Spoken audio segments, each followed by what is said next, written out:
Cooperative എഡ്യൂടെക്കിന്റെ BCom honours third semester business regulation ക്ലാസ്സിലേക്ക് സ്വാഗതം. ബിസിനസ് റെഗുലേഷൻ മൊഡ്യൂൾ 1 രണ്ടാമത്തെ പാർട്ടായിട്ട് Indian contract act 1872, contract definition, essentials of valid contracts എന്നീ ഭാഗങ്ങളാണ് ഈ രണ്ടാമത്തെ പാർട്ടിൽ ഉൾപ്പെടുത്തിയത്. ക്ലാസ്സുകൾ ആദ്യമായിട്ട് കാണുന്നവർ ചാനൽ സബ്സ്ക്രൈബ് ചെയ്യുക. നോട്ടുകൾക്ക് വേണ്ടിയിട്ട് ടെലഗ്രാം ഗ്രൂപ്പിൽ അംഗമാവുക. ഇന്ത്യൻ കോൺട്രാക്ട് ആക്ട് 1872 പ്രകാരം കോൺട്രാക്ട് ഡിഫൈൻ ചെയ്യുന്നുണ്ട്. ആ ഡെഫിനിഷനാണ് ആദ്യം നമുക്ക് പറയേണ്ടത്. സെക്ഷൻ 2 സബ്സെഷൻ എച്ച് പ്രകാരം ഇന്ത്യൻ കോൺട്രാക്ട് ആക്ട് കോൺട്രാക്ടിനെ ഡിഫൈൻ ചെയ്യുന്നത് ഇങ്ങനെയാണ്: an agreement enforceable by law is a contract. Legally enforce ചെയ്യാൻ പറ്റുന്ന എഗ്രിമെന്റുകളെയാണ് കോൺട്രാക്ട്സ് എന്ന് പറയാം. അതായത് കോൺട്രാക്ട് എന്നതും എഗ്രിമെന്റ് എന്നതും വ്യത്യാസമുണ്ട്. ആദ്യം അത് ക്ലിയർ ചെയ്താൽ മാത്രമേ മുന്നോട്ട് പോകാൻ സാധിക്കുള്ളൂ. കോൺട്രാക്ട് എന്ന് പറയുന്നതിന്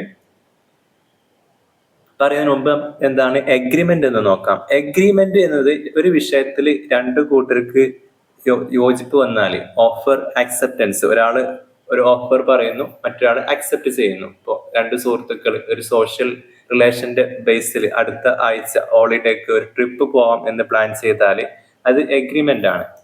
ഇൻ കേസ് അത് നടന്നില്ലെങ്കിൽ അതിന് ഒരു നിയമ സാധുതയൊന്നുമില്ല. ഒരു സോഷ്യൽ റിലേഷന്റെ പുറമെ പ്ലാൻ ചെയ്തൊരു സംഗതിയാണ്. കോൺട്രാക്ട് എന്ന് പറയുമ്പോൾ ഈ എഗ്രിമെന്റ് കൂടെ അത് ലീഗൽ എൻഫോഴ്സിബിൾ ചെയ്യാൻ പറ്റുമെങ്കിൽ, ഇപ്പോൾ ഒരാൾ പറയാണ് എന്റെ ബൈക്ക് 60,000 രൂപക്ക് വിൽക്കാൻ തയ്യാറാണെന്ന്, അത് ഓഫർ ചെയ്യാണ്. മറ്റൊരാൾക്ക് ആ വില ഓക്കെ ആണെങ്കിൽ അത് ആക്സെപ്റ്റ് ചെയ്യുന്നു. അവിടെ ഓഫർ ആക്സെപ്റ്റൻസ് നടന്നു.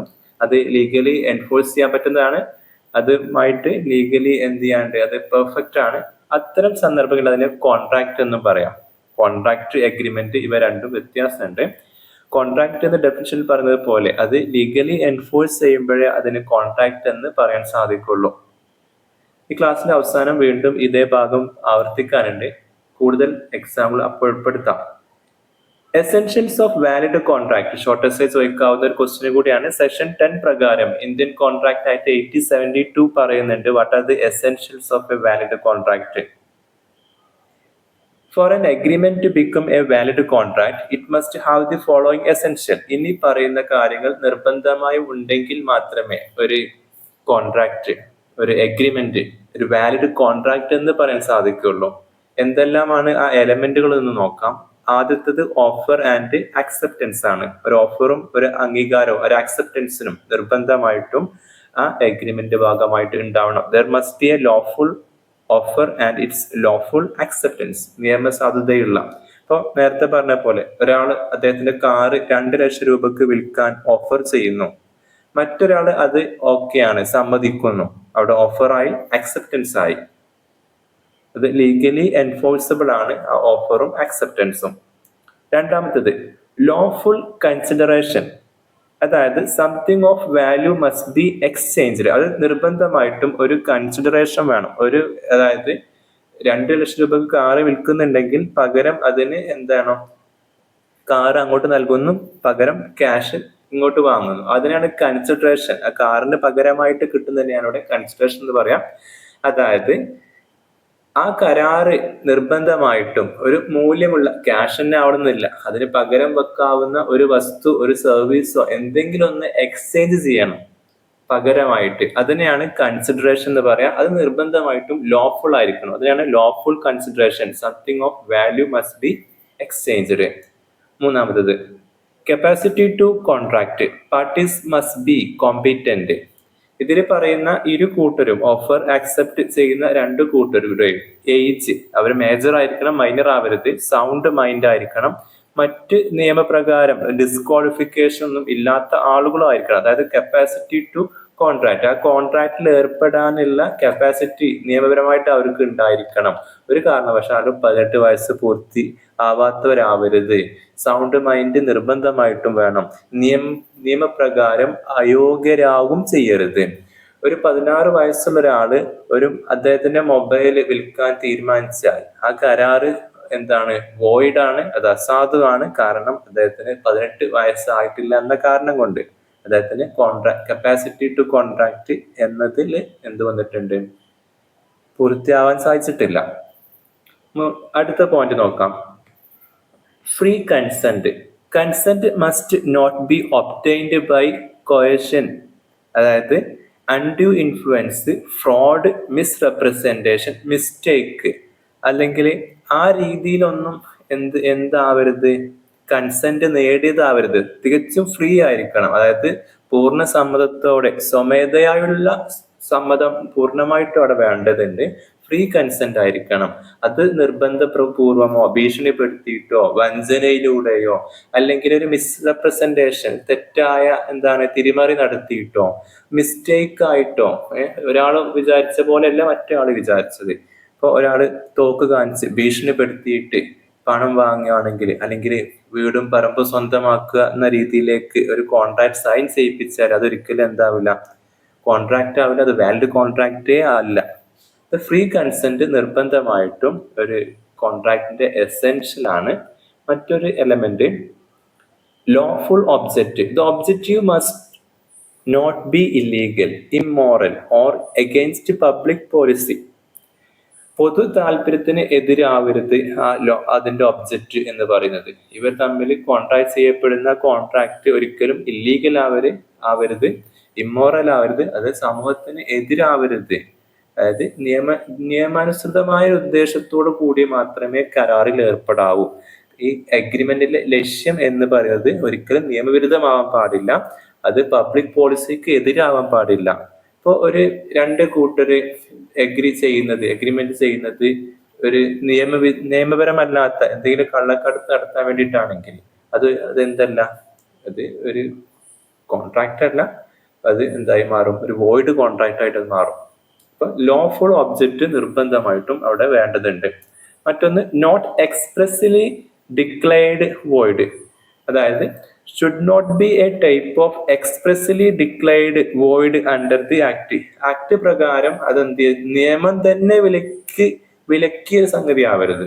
ഇപ്പൊ നിയമം വോയിഡ് എന്ന് വ്യക്തമാക്കിയ ഒരു കരാർ എന്താവില്ല, അത് വാലിഡ് ആവില്ല. ഇപ്പൊ നിയമപ്രകാരം വിലക്ക് വന്ന ഇപ്പൊ പന്തയം വെക്കുക,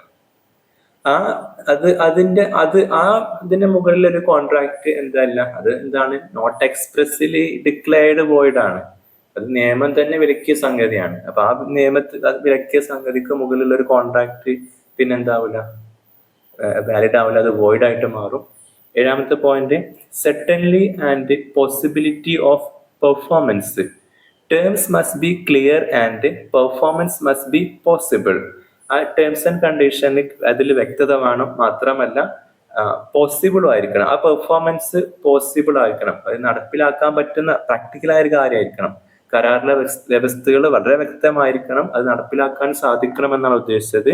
ഇപ്പൊ ഒരാൾ പറയാണ് ചൊവ്വയില് അല്ലെങ്കിൽ ചന്ദ്രനിൽ 5 സെന്റ് ഭൂമി വാങ്ങാനും വിൽക്കാനും തമ്മിൽ ഒരു അഗ്രിമെന്റ് ചെയ്ത് എങ്ങനെ ഉണ്ടാവും, അത് അത് ഇമ്പോസിബിൾ ആണ്, അതുകൊണ്ട് തന്നെ അത് വോയിഡ് ആണ്, അത് certainty and possibility of performance എന്ന ഈ പോയിന്റിന് എതിരാണ്.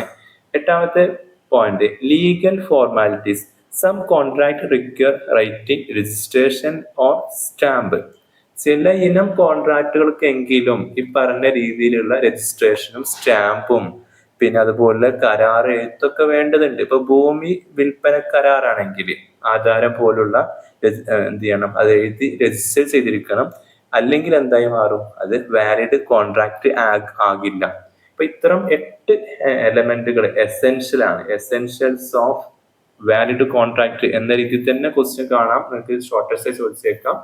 എസെൻഷ്യൽസ് ഓഫ് വാലിഡ് കോൺട്രാക്ട് എന്ന് ചോദിച്ചു കഴിഞ്ഞാൽ എന്താണ് കോൺട്രാക്ട് എന്നത് എഴുതുക, എന്നിട്ട് it must fulfil the following essential conditions എന്നോ എലമെന്റ്സ് എന്ന് പറഞ്ഞിട്ട് ഈ പറഞ്ഞ offer and acceptance, lawful consideration, capacity to contract, free consent, lawful object, not expressly declared void, ഒരിക്കലും നിയമപ്രകാരം തന്നെ അത് തെറ്റാണെന്ന് വരുത്തിയ സംഗതി പോലും ആവരുത്, certainty and possibility of performance, legal formalities. നമുക്ക് ഈ ഭാഗം കൺക്ലൂഡ് ചെയ്യാം. ഒരു ക്വസ്റ്റ്യൻ ചിലപ്പോൾ കണ്ടേക്കാം, all contract are agreement but all agreements are not contract എന്ന രീതിയിൽ ജസ്റ്റിഫൈ ചെയ്യാനൊക്കെ സ്റ്റേറ്റ്മെന്റ് രൂപത്തിൽ ചിലപ്പോൾ ക്വസ്റ്റ്യൻ കണ്ടേക്കാം. ഈ പറയുന്നത് ഓൾ കോൺട്രാക്ട്സ് ആർ എഗ്രിമെന്റ്, എല്ലാ കോൺട്രാക്റ്റുകളും എഗ്രിമെന്റ് ആയിരിക്കുമല്ലോ. But all agreements are not contracts. അതെന്തുകൊണ്ട് നമ്മൾ ആദ്യമേ പറഞ്ഞ് എല്ലാ എഗ്രിമെന്റും ലീഗലി എൻഫോഴ്സിബിൾ ചെയ്യാൻ പറ്റണമെന്നില്ല. അതുകൊണ്ട് തന്നെ all agreements are not contracts. അപ്പൊ പറഞ്ഞതിന് ശരി തന്നെയാണ്. നമ്മൾ ജസ്റ്റിഫൈ ചെയ്യല് ഇങ്ങനെയാണ്: it's a foundational principle Indian contract act 1872. വീണ്ടും നമുക്ക് പറയേണ്ടതുണ്ടാകും എഗ്രിമെന്റ് എന്താണ്, കോൺട്രാക്ട് എന്താണ്. An agreement is every promise or set of promises for forming the consideration for each other. അല്ലെ, എഗ്രിമെന്റ് എന്ന് പറയുമ്പോൾ എന്താണ്? ഓഫർ ആൻഡ് ആക്സെപ്റ്റൻസ് ഉണ്ടായാൽ മതി. ഇരു കൂട്ടർക്കും അത് അംഗീകരിക്കാൻ പറ്റിയ ഒരു രീതിയിലേക്ക് ആയാൽ മതി, ഒരു ധാരണയിൽ എത്തിയാൽ മതി. അവിടെ ഒരു ഓഫർ ഉണ്ടാകും, ഒരു ആക്സെപ്റ്റൻസ് ഉണ്ടാകും. ഇപ്പൊ ഒരാൾ പറയാണ് അടുത്ത ദിവസം നീ എൻ്റെ വീട്ടിലേക്ക് ഭക്ഷണത്തിന് വരണം എന്ന് ക്ഷണിക്കുകയാണ്. അപ്പൊ അതൊരു അഗ്രിമെന്റ് ആണ്. പക്ഷെ അത് നടന്നില്ലെങ്കിൽ അത് ഒരിക്കലും ഇത് കോൺട്രാക്ട് ആവില്ല. കാരണം എന്താണ്? അത് നിയമപരമായ ബാധ്യതയൊന്നുമില്ല. അത് തികച്ചും സോഷ്യൽ റിലേഷന്റെ മുകളിൽ പറഞ്ഞൊരു ഇൻവിറ്റേഷൻ ആണ്. അതുകൊണ്ട് അത് എഗ്രിമെന്റ് എന്ന് പറയുള്ളൂ. അതിന് ഇരു കൂട്ടരും അതിൽ ഓക്കെ ആയിട്ടുണ്ട്, ധാരണയായിട്ടുണ്ട്. ഓഫറിലും ആക്സെപ്റ്റൻസിലും ഒരാൾ ക്ഷണിച്ചു, ഓഫർ ചെയ്തു, മറ്റൊരാൾ ഓക്കെ ഞാൻ വന്നേക്കാം എന്ന് പറഞ്ഞു, അത് ആക്സെപ്റ്റൻസും ചെയ്തു. അപ്പൊ അത് അഗ്രിമെന്റ് ആയി. അത് ലീഗലി എൻഫോഴ്സ് ചെയ്യാൻ കഴിയില്ല എന്ന് പറയാൻ കാരണം അതെന്താണ്? പ്രത്യേകിച്ച് സോഷ്യൽ റിലേഷന് മുകളിൽ വന്ന സംഗതിയാണല്ലോ. ഇനി കോൺട്രാക്ട് എന്ന് പറയുന്ന സമയത്ത് a contract is an agreement enforceable by law. മുമ്പേ നമ്മൾ സൂചിപ്പിച്ചു, കോൺട്രാക്ട് എന്ന് പറഞ്ഞാൽ അത് അഗ്രിമെന്റ് ആണ്. അത് ലീഗലി എൻഫോഴ്സിബിൾ ചെയ്യുമ്പോൾ എന്തായി? അത് കോൺട്രാക്ട് എന്നായി മാറിയിട്ടുണ്ട്. അതായത് നേരത്തെ പറഞ്ഞ പോലെ തന്നെ ഒരു ബൈക്ക് ഒരാൾ 60,000 രൂപക്ക് വിൽക്കാൻ തീരുമാനിക്കുന്നു, ഓഫർ ചെയ്യുന്നു, മറ്റൊരാൾക്ക് അത് ഓക്കെ ആയി, അതായത് അദ്ദേഹം അത് ആക്സെപ്റ്റ് ചെയ്യുന്നു. അങ്ങനെ പണം കൊടുത്തിട്ട് ആ ബൈക്ക് കൈമാറുന്നു, അവിടെ കൺസ്ട്രക്ഷൻ സംഭവിച്ചു. ഇത് കോൺട്രാക്ട് ആണ്. കാരണം നിയമത്തിൽ എൻഫോഴ്സ് ചെയ്യാവുന്ന ഒരു അഗ്രിമെന്റ് കൂടിയാണ് ഇത്. അതുകൊണ്ട് ഇതിനെ കോൺട്രാക്ട് എന്ന് പറയാൻ പറ്റും. ഇനി അടുത്ത question: why all contracts are agreements? Why all contracts are agreements? Because a contract is formed only when there is an agreement. Without an agreement, without offer and acceptance, there cannot be contract. So every contract must start as an agreement. About the question: why all agreements are not contracts? എന്തുകൊണ്ടാണ് എല്ലാ അഗ്രിമെന്റും കോൺട്രാക്റ്റുകളല്ല എന്ന് പറയാൻ കാരണം? Not all agreements have legal enforceability. അത് legal enforce ചെയ്യാൻ കഴിയില്ലല്ലോ. Some may be social, moral or not made with lawful consideration or objective. Lawful consideration അവിടെ ഉണ്ടാവില്ല, ഒരു ലോഫുൾ ഒബ്ജക്റ്റീവ് പക്ഷേ അവിടെ ഉണ്ടായിട്ടുണ്ടാവില്ല.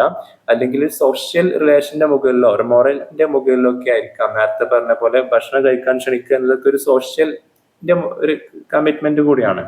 അപ്പൊ അത്തരം കേസുകളിൽ അത് ലീഗലി എൻഫോഴ്സിബിൾ അല്ല. So agreement without legal enforceability are not contracts. ഒരു എക്സാമ്പിൾ താഴെ വീണ്ടും സൂചിപ്പിക്കുന്നുണ്ട്. കോൺട്രാക്ട് എപ്പോഴും എന്താണ്?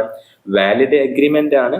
ഇവിടെ പറയുന്നുണ്ട് agree to sell his bike to B for 10,000, agrees to buy it. ഓഫറും അക്സെപ്റ്റൻസ് സംഭവിച്ചിട്ടുണ്ട്. This is an agreement with consideration and intention to create legal obligation. അതോട് ഇതെന്താണ്?